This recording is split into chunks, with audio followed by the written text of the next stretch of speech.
بسم اللہ الرحمن الرحیم۔ السلام علیکم۔ A1 ٹی وی کے ساتھ میں ہوں مشرف یاسین اور میں ہوں انم نقوی۔ سب سے پہلے news head lines.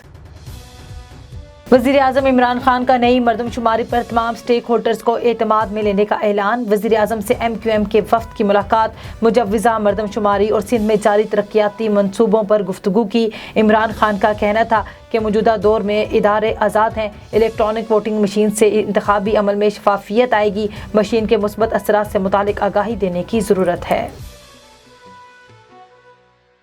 Chairman NAB کی توسیع غیر قانونی، امید ہے عدالت اسے مسترد کر دے گی۔ مریم نواز کی میڈیا سے گفتگو، کہا ہماری قیادت کے خلاف کیسز سیاسی انجینئرنگ پر بنائے گئے، آج پنڈورا پیپرز اور دیگر سکینڈل سامنے آ رہے ہیں، کہاں ہیں JITs؟ اسلام آباد ہائی کورٹ میں ایون فیلڈ ریفرنس میں مریم نواز کی بریت کی متفرق درخواست پر اعتراضات ختم، 13 اکتوبر کو سماعت کے لیے مقرر۔ ایون فیلڈ ریفرنس میں معزز عدالت نے تمام حقائق جاننے کے بعد ایون فیلڈ کا فیصلہ سنایا۔ آج کیلبری کوئن سیاسی انجینئرنگ کا منجن بیچ رہی ہے۔ معاون خصوصی ڈاکٹر شہباز گل کا رد عمل، بولے سالہ سال سے چلتے کیسوں میں نااہل ایک جواب تک جمع نہ کروا سکے، عدالتوں میں روتے ہیں اور باہر کیمرے کے سامنے وکٹری کا نشان بناتے ہیں۔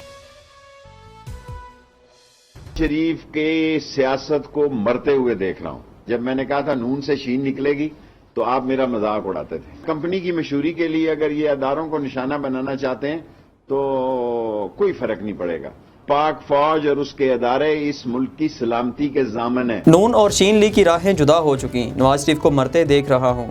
وزیر داخلہ شیخ رشید کی گفتگو، کہا یوسف رضا گیلانی نام ECL میں ہونے پر وزارت داخلہ یا عدالت سے رجوع کریں۔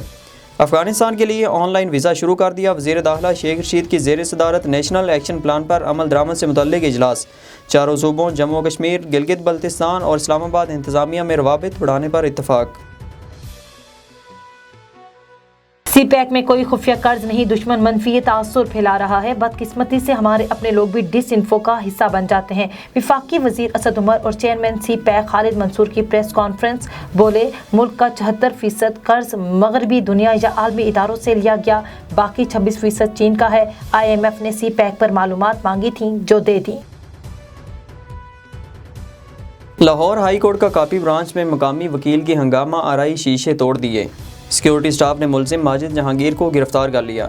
انسداد دہشت گردی کی دفعات کے تحت مقدمہ درج، پنجاب بار کونسل نے ماجد جہانگیر کا لائسنس معطل کر دیا، مستقل منسوخ کرنے کا فیصلہ۔